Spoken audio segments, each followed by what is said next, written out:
నేతల ప్రచారాలు రోజురోజుకు కొత్త పుంతలు తొక్కుతున్నాయి. ప్రచారంలో ఒకప్పుడు రాజకీయ నాయకులు కానీ పార్టీలు కానీ తాము చేసింది చెప్పడం తేడా, తాము చేయబోయేది ఏంటో ప్రజలకు వివరించి ఓట్లు అడిగే పద్ధతి ఉండేది.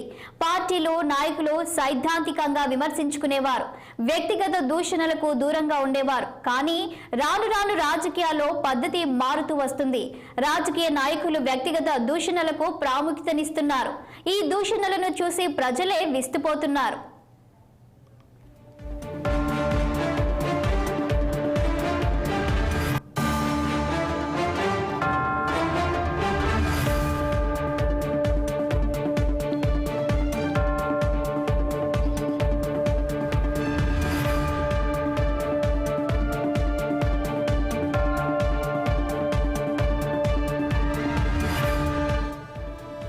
ప్రస్తుత కాలంలో తమకు ఏదైతే వర్కౌట్ అవుతుందో దాని ప్రకారమే ప్రచారాలు చేసుకుంటున్నారు.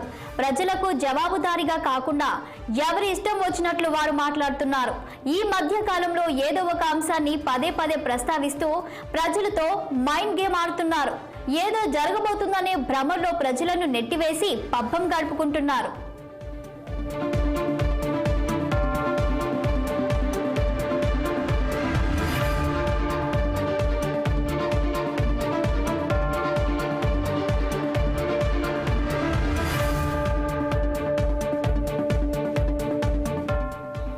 బీజేపీ విషయానికి వస్తే బీజేపీ ఎన్నికలు మొదలైనప్పటి నుండి అబ్కి పార్ 400 పార్ అనే అంశాన్ని పదే పదే అంటూ మూడోసారి గెలవడానికి ఒక పద్ధతి ప్రకారం ప్రచారం చేస్తూ వస్తుంది. మళ్ళీ బీజేపీని అధికారంలోకి రాబోతుందనే ఆలోచనను ప్రజల్లో కల్పించారు. రాజకీయ వ్యూహాలో ఇది ఒక భాగమైంది. ఇక బీజేపీ అగ్రనేతలు ప్రాంతాల తీరు మాటలు మారుస్తూ వస్తున్నారు.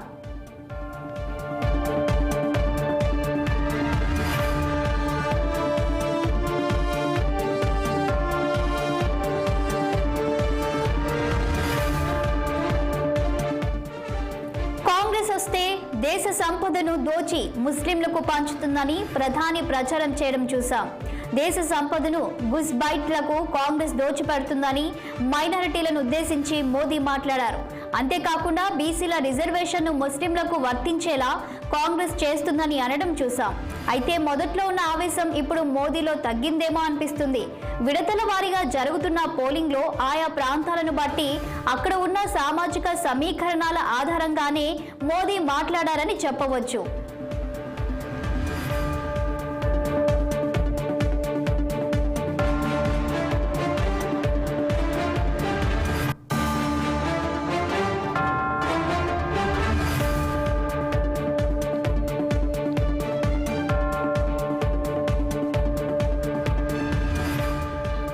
కాంగ్రెస్ నాయకులు కూడా దీనికి తీసిపోలేదు. బీజేపీ వస్తే రిజర్వేషన్లు రద్దు చేస్తుందనే ప్రచారం అందుకున్నారు. సహజంగానే ఈ ప్రచారం రిజర్వేషన్లను అనుభవిస్తున్న వర్గాలను ఆలోచింపచేస్తుంది. ఇది ఒక రకంగా మైండ్ గేమ్ మాత్రమే. మోదీ మళ్లీ గెలిస్తే రాజ్యాంగాన్ని రద్దు చేస్తారనే ప్రచారం కాంగ్రెస్ తో పాటు ప్రతిపక్షాలు కూడా చేస్తున్నాయి. మైండ్ గేమ్ ఆడడంలో కేసీఆర్ సిద్ధహస్తుడు. గత 10 ఏళ్లుగా మాటల చాతుర్యంతో జనాలను తన వైపు తిప్పుకున్నాడు. కానీ 2023 ఎన్నికల్లో మాత్రం కేసీఆర్ మైండ్ గేమ్ పనిచేయలేదు. తానే మళ్లీ గెలవబోతున్నట్లు కేసీఆర్ మైండ్ గేమ్ ఆడినా ఈసారి ప్రజలు కేసీఆర్ మైండ్ గేమ్ కు ప్రభావితం కాలేదు.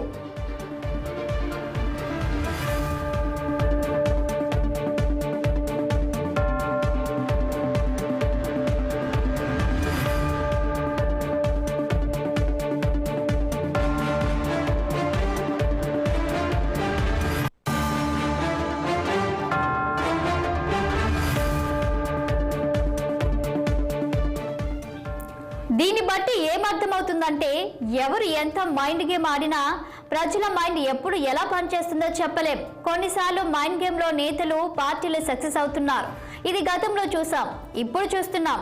ప్రజల మైండ్ లో చైతన్యం వచ్చే వరకే ఈ మైండ్ గేమ్ లో ప్రజలు తాము ఎవరికి ఓటు వేయాలో మైండ్ లో ఫిక్స్ అయ్యారంటే ఎవరు ఎన్ని మైండ్ గేమ్లు ఆడినా పని చేయవన్నది మాత్రం నిజం.